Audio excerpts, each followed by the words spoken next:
Influyente de la radio. La revista de opinión Democracia.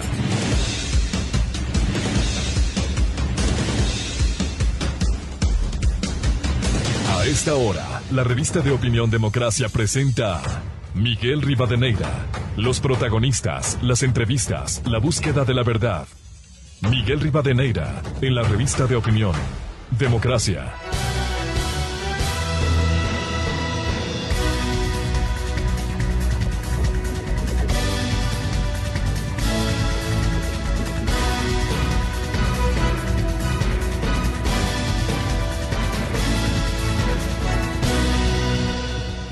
Seis con 30 minutos en el territorio continental ecuatoriano. Aquí iniciamos la jornada de entrevistas en la revista de Opinión Democracia, Buscando la Verdad, que es uno de los objetivos que debiera ilustrar a los ecuatorianos frente a realidades, frente a inequidades, frente a la pobreza. Queremos desearles un feliz lunes, feliz inicio de semana desde la revista de Opinión Democracia. En la agenda de entrevistas de este lunes tenemos algunos temas de interés. Por ejemplo, cómo cierra este 2021 la reactivación económica de la que tanto se ha hablado y hay una gran expectativa. Parte de lo que ha sido esta última administración gubernamental ha sido la reforma tributaria y veamos cuánto puede contribuir para la reactivación económica y lo que es quizás más fundamental, el incremento de la inversión. Tanto se habla en el Ecuador la necesidad de captar mayores inversiones, sea extranjera o sea nacional, pero esto no se logrará si en el Ecuador no hay estabilidad democrática, si no hay seguridad jurídica y las instituciones que funcionen a cabalidad. Y aquí tenemos muchas debilidades, muchas falencias en medio de la división de poderes del Estado, función ejecutiva, legislativa y judicial. Tenemos una función legislativa realmente deplorable, una administración de justicia que no actúa en general de manera oportuna y eficaz, y esos son óbices, son obstáculos para lograr una mayor inversión extranjera y nacional. Otro tema que vamos a abordar, esta situación que no es de ahora, sino que se repite permanentemente, la situación de la minería ilegal. El país recordará que hasta hace poco se vivió y se vieron hechos lamentables con fallecimientos, asesinatos, destrucción de la naturaleza en la explotación irracional de la minería ilegal en Buenos Aires, aquí en el norte de la provincia de Imbabura. La semana anterior hubo nuevos hechos lamentables en Zaruma, en el sur del país. Y de esto nos hace recordar décadas, porque de Zaruma venimos hablando la explotación antiguamente de Nambija. Recordamos que al fin de la dictadura militar, la última del triunvirato militar, de enero 76, agosto del 79, ya el Banco Central del Ecuador comenzó a comprar oro y a incentivar, pero unas acciones lícitas, legales. Con el tiempo, frente a la ambición de la explotación irracional del oro, especialmente en medio de las inmensas fuentes que tenemos bajo el suelo de la minería, simplemente año tras año se evidencia lo que vimos la semana anterior, la caída de casas, el hundimiento de zonas de Zaruma. ¿Y qué han hecho los gobiernos? Y no es un problema del gobierno de hoy, ni del de ayer, ni del de antier. Los diferentes gobiernos lo único que hicieron es declarar emergencias, afrontar el momento, pero no hay correctivos de fondo. El establecer una política de Estado que incentive la minería legal, por cierto, con respeto al medio ambiente, con las autorizaciones legales para la explotación minera, y al contrario, o ha habido inacción desde el Estado ecuatoriano, o ha habido una posición politiquera de dirigentes que lo que hacen es oponerse a la minería. y esto ha encontrado eco en algunos respetables académicos, no a la minería, cualquiera que ésta sea, cuando un país como el Ecuador tiene enormes fuentes mineras bajo tierra. Aquí debiera haber un control estricto del Estado para permitir la explotación legal, con respeto al medio ambiente y con supervisión y control del Estado ecuatoriano. Lastimosamente eso no ha habido y lo que ha predominado es la minería ilegal. Y eso a momentos se asocia con la defensa de algunos dirigentes del Ecuador que dicen no a la explotación del agua, no a la minería de manera indiscriminada. ¿Cómo puede sostenerse un país cuando se exige, por un lado, no al endeudamiento externo, no a las relaciones con el Fondo Monetario Internacional, no más impuestos, pero por favor, nos atienden, nos dan recursos, tienen que aumentar el salario? Es decir, en el país vivimos más de pliego de peticiones que de pliego de ofrecimientos. Este tema de la explotación de la minería ilegal, reflejar, concienciar a los ecuatorianos lo que implica, vamos a abordar esta mañana con 3 invitados en la jornada de entrevistas de la revista de Opinión Democracia, Buscando la Verdad. Pero vamos a empezar la jornada de este lunes con el análisis de las resoluciones de la Corte Constitucional y los llamados de atención a la Asamblea Nacional, que no termina de entender ni de actuar en función de país, no en función de los intereses de grupo que buscan la desestabilización, aliados y divididos bloques como el de Pachacuti, que ya se identifican de frente una parte con el correísmo, mientras el otro sector trata de reivindicar una posición política de centro, como es el bloque de Pachacuti, el brazo político del movimiento indígena del Ecuador. Queremos saludar y dar la bienvenida al ex procurador general del Estado, doctor Gustavo Medina López, un hombre con amplia experiencia, un jurista conocido en el Ecuador, y el doctor André Benavides, académico y constitucionalista. Bienvenidos. ¿Cómo entender estas decisiones de la Corte Constitucional que han llamado la atención en varios temas a la Asamblea Nacional y que se fueron de vacancia legislativa sin cumplir esos llamados en algunos proyectos de ley que siguen pendientes, que el argumento de la Asamblea, sí, estamos dando trámite, ya hemos dado trámite, aun cuando habría que examinar la actuación de una institución con el término de una acción, es decir, en este caso, el trámite y aprobación en segunda y definitiva instancia de los proyectos de ley. Doctor Gustavo Medina, ¿cómo mira usted esta tarea cumplida por la Asamblea Nacional y estos llamados de atención que le ha hecho la Corte Constitucional? Muy buen día.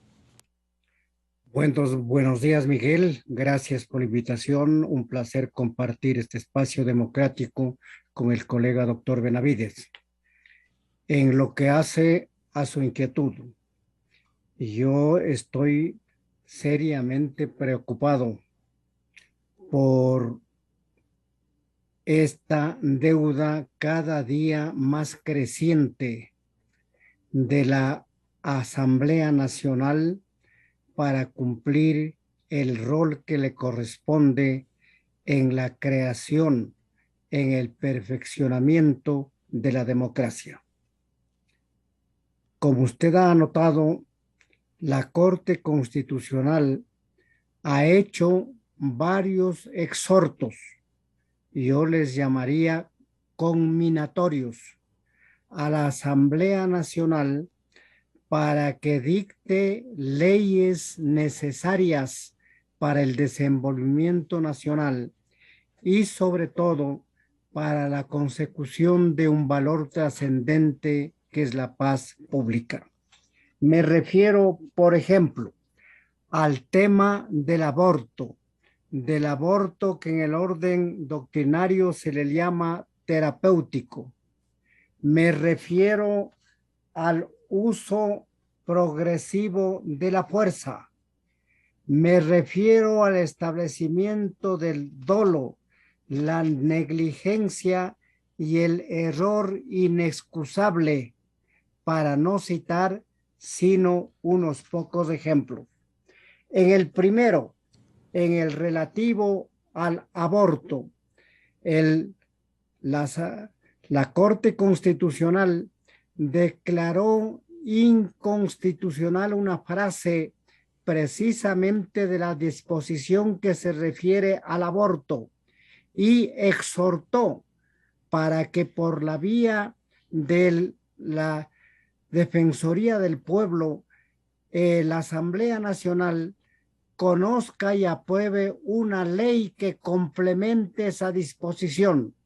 Han pasado varios meses y esa disposición no ha sido complementada en el orden legislativo, de suerte que no se puede aplicar parcialmente esa disposición en un tema así de trascendente como el aborto terapéutico, que es necesario que tenga prescripciones claras en nuestra legislación. En cuanto a otro tema, con motivo de un acuerdo ministerial, la Corte Constitucional dijo que el Ministerio de la Defensa no tiene competencia para decidir lo que ha de ser el uso progresivo de la fuerza, que eso corresponde a una tarea legislativa, y asimismo conminó a la Asamblea Nacional a dictar, a expedir las reformas correspondientes a la Ley de Seguridad Pública y del Estado en torno a lo que ha de ser el uso progresivo de la fuerza, un tema asimismo trascendente que tiene que ver con la paz pública, un tema además complejo, porque el uso progresivo de la fuerza tiene un ingrediente, es la vertiginosidad, la rapidez con la que se producen los hechos en la vida social. Asimismo, señaló que es necesario que se dicte la legislación correspondiente para que el Consejo de la Judicatura pueda sancionar a jueces, fiscales y defensores públicos cuando incurren en dolo, en negligencia notoria o en error inexcusable, de suerte que en este momento el Consejo de la Judicatura resulta cruzado de brazos porque no puede hacer pronunciamientos disciplinarios respecto de operadores de justicia que han incurrido en las situaciones que he señalado.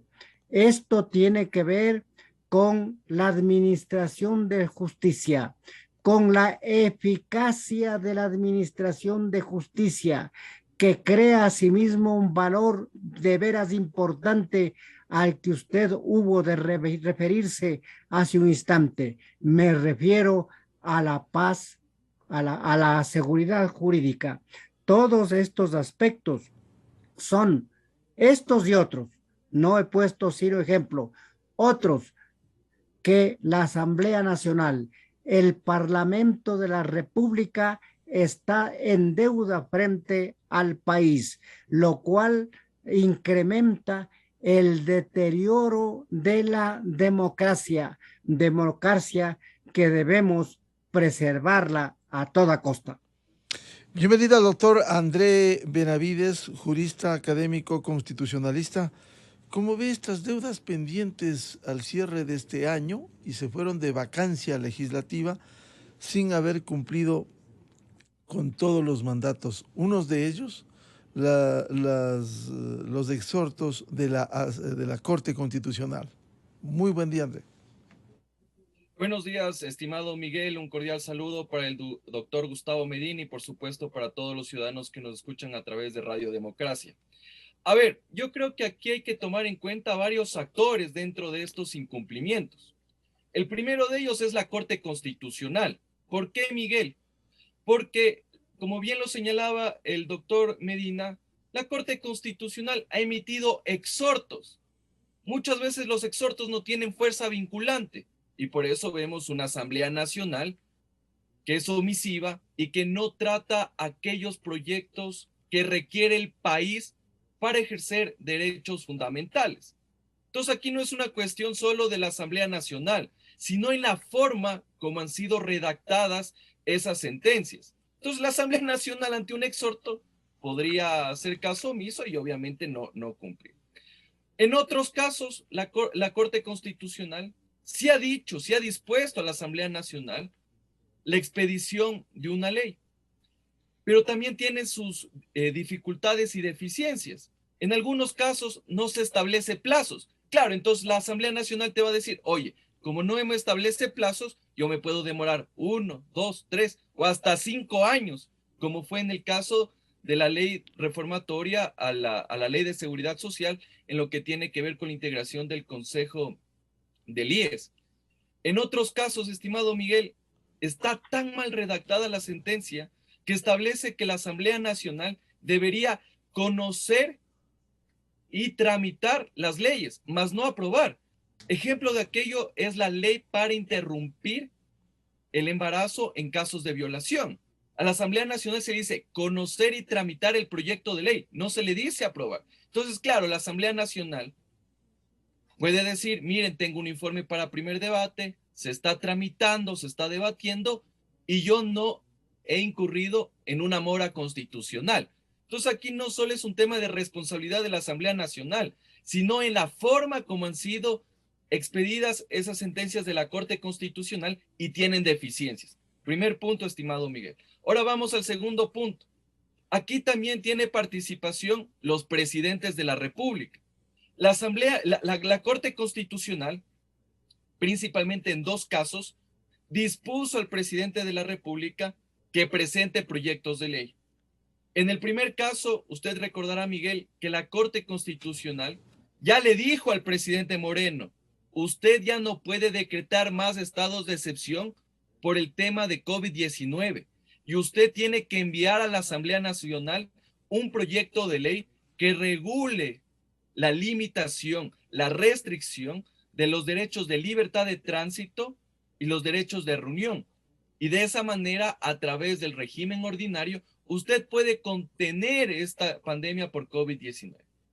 Presidente Moreno presentó un proyecto de ley malísimo, un proyecto de ley que era tentatorio con derechos y libertades fundamentales, pero lo presentó. Estaba siendo sustanciado, tramitado en la Asamblea Nacional, pero recordemos que en agosto de este año, el presidente Lasso lo retiró y han pasado algo más de 4 o 5 meses y hasta la fecha el presidente de la República no ha enviado a la Asamblea Nacional ese proyecto de ley, incumpliendo el dictamen de la Corte Constitucional. Y por eso, estimado Miguel, ahorita estamos debatiendo la eficacia de las resoluciones del COE Nacional.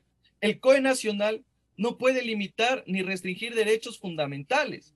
Y claro, aquí vemos que el señor Zapata está queriendo limitar los derechos para estas fiestas de fin de año. Entonces, obviamente aquí vemos que el incumplimiento y las deficiencias no son solo parte de la Asamblea Nacional, sino Corte Constitucional, presidente de la República. Y otro caso puntual, estimado Miguel, la Asamblea Nacional después de 5 años aprobó recién la reforma para integrar el Consejo Directivo del IES. ¿Y qué es lo que pasó? El presidente Lasso vetó totalmente. ¿Cómo puede vetar? Solo es un tema de integración del Consejo Directivo del IES, estimado Miguel. Y vemos que aquí se ha incumplido una sentencia de la Corte Constitucional. Y son innumerables los casos en los cuales también la Asamblea Nacional no ha incumplido, no ha observado esos dictámenes y sentencias de la Corte Constitucional. Aquí finalmente el gran perdedor, más allá de este tipo de rencillas políticas que puede existir, esta pugna entre ejecutivo y legislativo, es el ciudadano común, el ciudadano de pie, que no tiene esa normativa que le permita ejercer derechos, esa normativa que le genere seguridad jurídica y obviamente que supere todos esos problemas que actualmente estamos viviendo en el país. Ahora, ¿qué es lo que se puede hacer, estimado Miguel, para superar estas omisiones por parte de los poderes públicos? 2 cuestiones fundamentales. La primera, que la Corte Constitucional tiene que emitir autos de seguimiento de sus dictámenes y sentencias. Muchas veces la Corte Constitucional también se hace de la vista gorda y no cumple a cabalidad su trabajo. En ese sentido, yo creo que es importante hacer seguimiento a esos dictámenes y sentencias para que se cumplan por parte del Ejecutivo y por parte del Legislativo. Ahora, ¿cuál es la segunda medida? Yo creo que de alguna vez por todas, la Corte Constitucional tiene que ponerse los pantalones y establecer sanciones.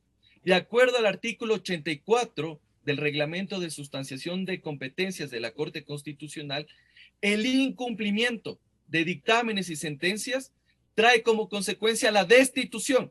Así que la Corte Constitucional ya tiene que decirle al presidente y a la Asamblea Nacional que hagan su trabajo, si no podrán ser objeto de destitución. Es decir, el doctor Benavides, tiene esa atribución la Corte Constitucional, porque déjeme contarle, cuando uno revisa para esta entrevista la serie de hechos, usted ha ido mucho más allá de lo que ha ocurrido en este gobierno, sino en el anterior, y ahí vemos precisamente lo que usted citó, la ley orgánica para la gestión de emergencias sanitarias por la pandemia, que fue retirado por el actual presidente. Si vamos más atrás, el 12 de junio del 2019 los jueces constitucionales declararon inconstitucionales los artículos 81 del Código Civil y 52 de la Ley de Gestión de Identidad y Datos Civiles y exhortaron al Parlamento, quizás desde una visión ideológica, han estado más preocupados de temas como la revisión, dice textualmente, la revisión integral de la legislación sobre el matrimonio, a fin de que esta incluya como cónyuges a las parejas del mismo sexo con idéntico trato al otorgado a las de diferente sexo. Es decir, están en su derecho constitucional de emitir sus pronunciamientos, pero hay temas que quedan en eso, que quedan en el exhorto, en el planteamiento, pero finalmente en la Asamblea Nacional, lo que se ha hecho con el caso de la ley del aborto por violación, los partidos están dejando a la libre conciencia de los asambleístas para que se pronuncien sobre esto. Doctor Benavides. Sí, estimado Miguel, efectivamente yo creo que la Corte Constitucional ha hecho sendos requerimientos, exhortos, en algunos casos sí disposiciones, pero la Asamblea Nacional no ha cumplido a cabalidad con estas obligaciones. Y evidentemente eso genera un sinsabor principalmente para la ciudadanía porque no tiene aquellas leyes que le permiten ejercer derechos fundamentales. Pero aquí yo creo que también hay que hacer un llamado de atención a la Corte Constitucional y es una de las cuestiones que yo he rechazado públicamente. Lastimosamente la Corte Constitucional solo se ha dedicado a resolver aquellos casos en los cuales pueden generar el apoyo de la ciudadanía, pueden generar el apoyo de ciertos sectores políticos, el titular de prensa, los aplausos del ágora, pero finalmente no se solucionan aquellos problemas, al menos aquellas acciones que están siendo presentadas en la Corte Constitucional y que corresponden a los problemas del día a día de los ciudadanos de a pie. Entonces, claro, usted dice, Miguel, ¿por qué se prioriza el tema del aborto en casos de violación? ¿Por qué se prioriza el tema del matrimonio igualitario? ¿Por qué se prioriza el tema de los derechos de la naturaleza? Pero también, ¿qué pasa con los derechos de aquel ciudadano que es servidor público y ha sido ilegal e inconstitucionalmente destituido?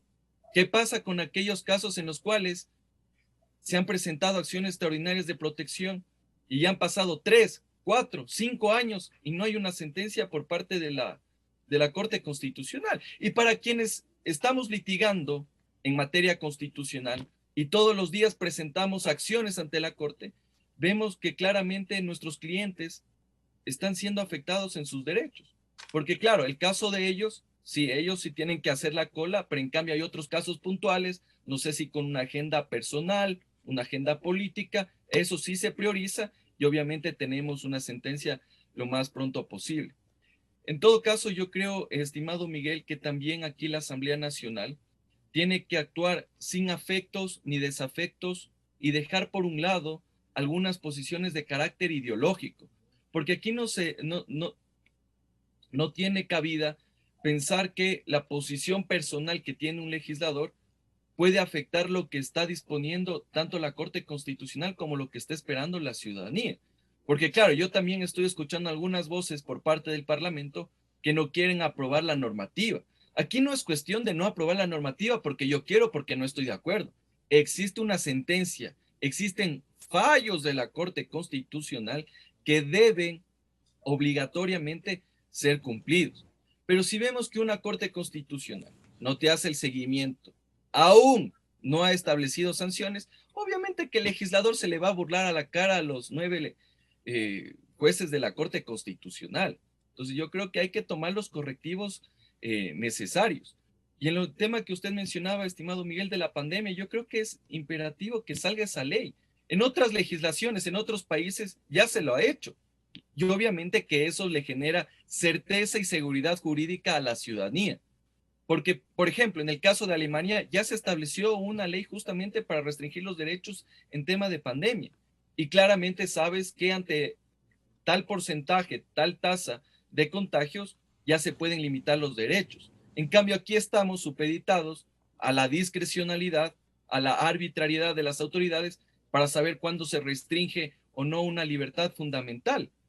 Por ejemplo, en la ley de Moreno se establecía incluso sanciones para quienes vendían en los espacios públicos. Tampoco podemos llegar a ese punto de sanción. Obviamente que es necesaria una ley, pero no como la que presentó Moreno y que en eso sí le voy a dar la razón al presidente Lazo. Esa ley era altamente violatoria de derechos y garantías fundamentales. Sancionaba desde la persona que vendía lotería en la calle hasta el gerente de los centros comerciales. Era una ley altamente punitivista, pero obviamente aquí había que tramitar una ley que sea técnica, que se ajuste a nuestra realidad y lo más importante, que no afecte a la economía de los ciudadanos, porque aquí no podemos estar viviendo en un encierro total y ya se escuchan algunas voces que ya quieren confinarnos y va a ser un confinamiento por la omisión de no haber tomado las medidas necesarias en su momento. Pero aquí también, obviamente, el presidente de la República, Lazo, ya tiene que enviar de una vez por todas ese proyecto de ley. Más aún cuando ahorita estamos ante un COE nacional que ha perdido su norte y obviamente eso ha generado inclusive un rechazo por parte de la ciudadanía. En Guayaquil, por ejemplo, vemos, Miguel, que los ciudadanos que una vez en el año trabajan haciendo los monigotes, se les iba a impedir ejercer esa actividad económica. Entonces hay que ser coherentes también con la realidad que vive el país. En ese sentido, estimado Miguel, yo creo que me ratifico en el llamado de atención tanto para la Corte Constitucional, que haga bien las sentencias, establezca plazos bastante claros, que la Asamblea Nacional y el Ejecutivo cumplan a cabalidad esas sentencias y obviamente que la Corte Constitucional ante el incumplimiento comience a establecer sanciones, porque si no, aquí vemos que existe un escenario ya reiterativo en el cual no se hace caso a las sentencias y dictámenes de la Corte Constitucional. Doctor Gustavo Medina López, ¿cómo lograr que la Asamblea cumpla con estos mandatos? Y hay algunos temas que se van acumulando. Ya se ha mencionado el propio, usted lo hizo, doctor Medina, el uso progresivo de la fuerza. Se envió en el anterior gobierno el proyecto de ley orgánica para el uso legal, proporcional, adecuado y necesario de la fuerza, que esté adecuado precisamente a la decisión de la Corte Constitucional que declaró inconstitucional el acuerdo ministerial 179 del Ministerio de Defensa que contenía el reglamento para el uso progresivo de la fuerza. Podemos citar otra ley, que la Corte le dio un plazo, el ministro de Defensa anterior envió la ley de fortalecimiento para los regímenes especiales de seguridad social de Fuerzas Armadas y la Policía Nacional.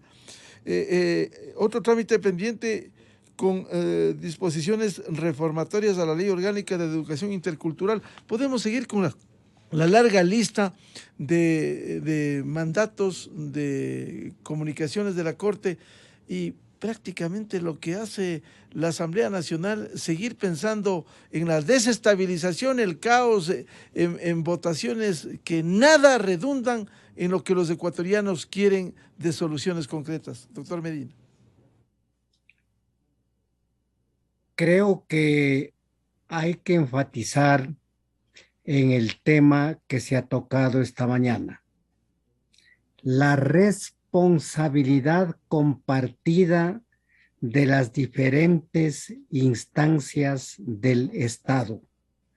Responsabilidad por acción y por omisión. Por acción empezando, porque quienes tienen iniciativa legislativa, ya sea por su propia iniciativa, vale la repetición, o porque otra instancia del poder público le exhorta o le conmina a cumplir, debe presentar proyectos de ley con sustentos jurídicos fundamentales. Y creo que en eso también está fallando.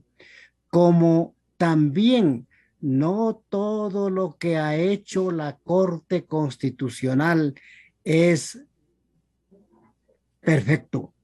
Se han señalado algunas circunstancias.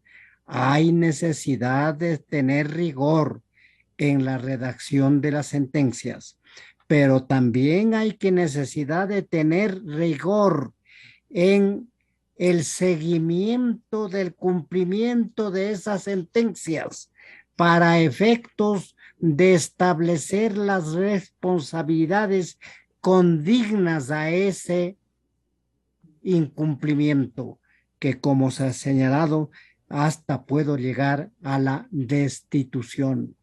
Creo que la Corte Constitucional debe priorizar el accionar de ella, no solamente escoger los temas que pueden tener aceptación en la opinión pública, tanto en la Corte Constitucional como el Congreso de la República deben afrontar los temas complejos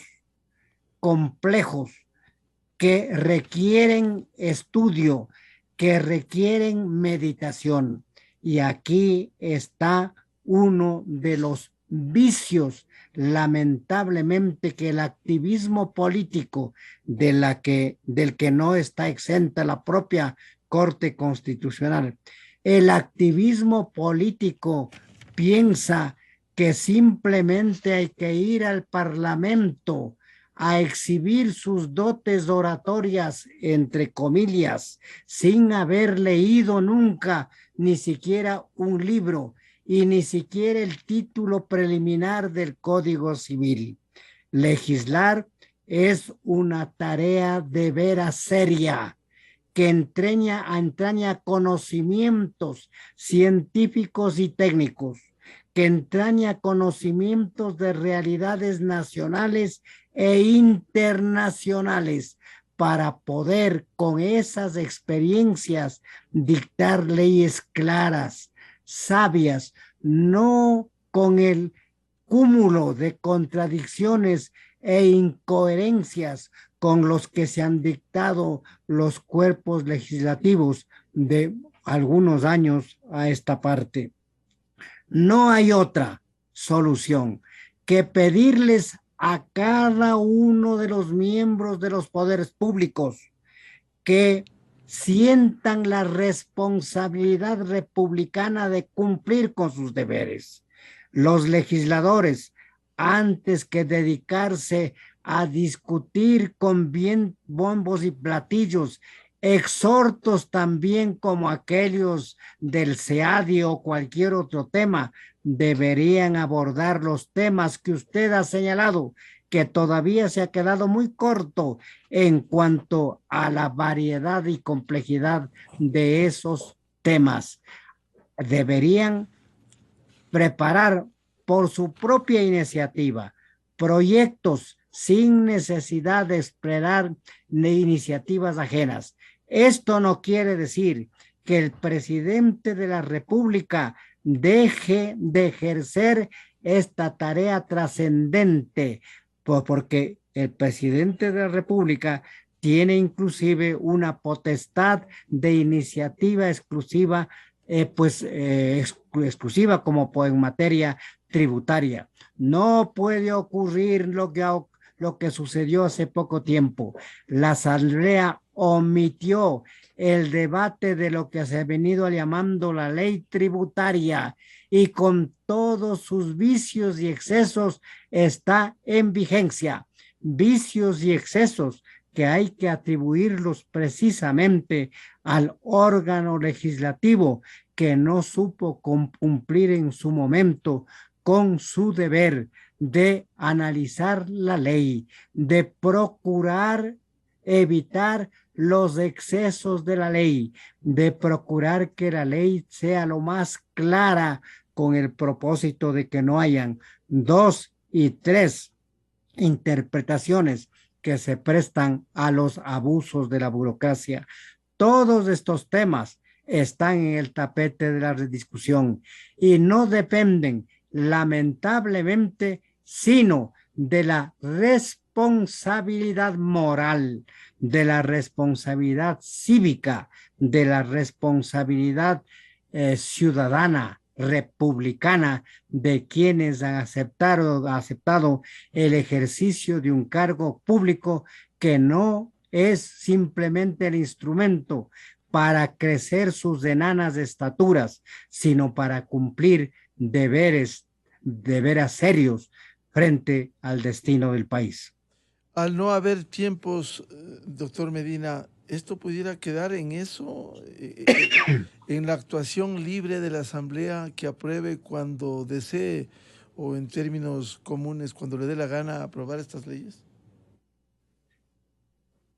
La Corte Constitucional debe preocuparse que cada vez que hace un exhorto, que vuelvo a repetir, no deberían llamarse exhortos, sino conminaciones, establezca un plazo para cumplirlos.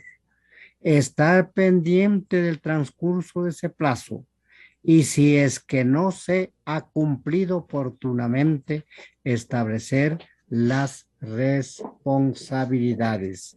La Asamblea Nacional también tiene que ser responsable de su propia misión. Tienen un deber frente al país. No es asuntos muchas veces de imponerse plazos, sino de cumplir todos los días las tareas que asumimos al aceptar una función pública. Las funciones públicas deben ser instrumentos de servicio, no instrumentos de propaganda personal y menos todavía de enriquecimientos indebidos. Eso debe cobrarse conciencia en todos aquellos, en las diferentes instancias del poder público, para que no esperen que el pueblo ecuatoriano tenga que pedir la calificación de sus, para a través de instancias constitucionales terminar sus mandatos. Esta es otra de las instancias que lamentablemente en el país no ha sido tomada en cuenta. Algún momento debe empezar la acción directa del pueblo ecuatoriano para castigar a quienes son irresponsables en el cumplimiento de sus deberes cívicos y ciudadanos. Doctor André Benavides, ¿cómo lograr que por un lado la Corte actúe de una manera más firme? Usted ha reclamado eso, pero también la Asamblea Nacional que cumpla con sus acciones, sea por el exhorto o el pedido de la Asamblea, o sea por responsabilidad propia, que también hay una falencia por tantos proyectos de ley frente a las necesidades que tiene el Ecuador. Perfecto, Miguel. A ver, yo creo que se deben tomar varios correctivos por parte de la Asamblea Nacional. El primero de ellos tiene que ver con el Consejo de Administración Legislativa. El CAL tiene que calificar como prioritarios estos proyectos de ley, porque vemos que lastimosamente se presentan este tipo de proyectos de ley que son por cumplimiento de sentencias y dictámenes constitucionales, pero muchas veces duermen el sueño de los justos. Entonces, claro, si el proyecto de ley lo presentamos hoy en diciembre y recién se lo califica en mayo del 2022, obviamente que va a haber una moratoria constitucional. Entonces aquí el primer llamado de atención sería para el Consejo de Administración Legislativa. Por un lado, que califique con la prontitud del caso los proyectos de ley y por otro lado, que no bloquee las iniciativas legislativas, porque también hemos visto por ahí que el Consejo de Administración de la Legislatura se disfraza de juez constitucional y muchas veces no califica los proyectos de ley por supuestos vicios de inconstitucionalidad. Vamos a un segundo punto, Miguel. Yo creo que el Consejo de Administración Legislativa tiene que enviar estos proyectos de ley a las comisiones que correspondan. Y claro, por ejemplo, hay proyectos de ley en los cuales se tratan derechos y garantías y libertades y no se envía a la Comisión de Justicia, a la Comisión de Derechos Colectivos, a la Comisión de Garantías Constitucionales, sino que te mandan a la Comisión de Seguridad. Ejemplo de aquello es las reformas a la Ley de Comunicación. En vez de enviar a la Comisión Técnica y Especializada, envían a la Comisión de Seguridad, Miguel. Entonces, obviamente, como el presidente Lazo también no puede decir, ¿qué pasa con mi proyecto de ley de comunicación? Vemos que ni existe ni siquiera un informe para primer debate. Pero eso no es circunstancial, sino que evidentemente aquí vemos que existe algún tipo de problema por parte de la legislatura al momento de remitir los diferentes proyectos de ley. Pero si me permite, André, si me permite, igual que el caso que usted cita, el tema de Pandora Papers, más allá del contenido, del problema que deriva de esa investigación periodística con millones de páginas, lo correcto, el canal normal era la Comisión de Fiscalización y se inventaron por sesgo político mandar a otra comisión, a la de Garantías Constitucionales. Bueno, en ese caso, bueno, es necesario indicar varias cuestiones, estimado Miguel.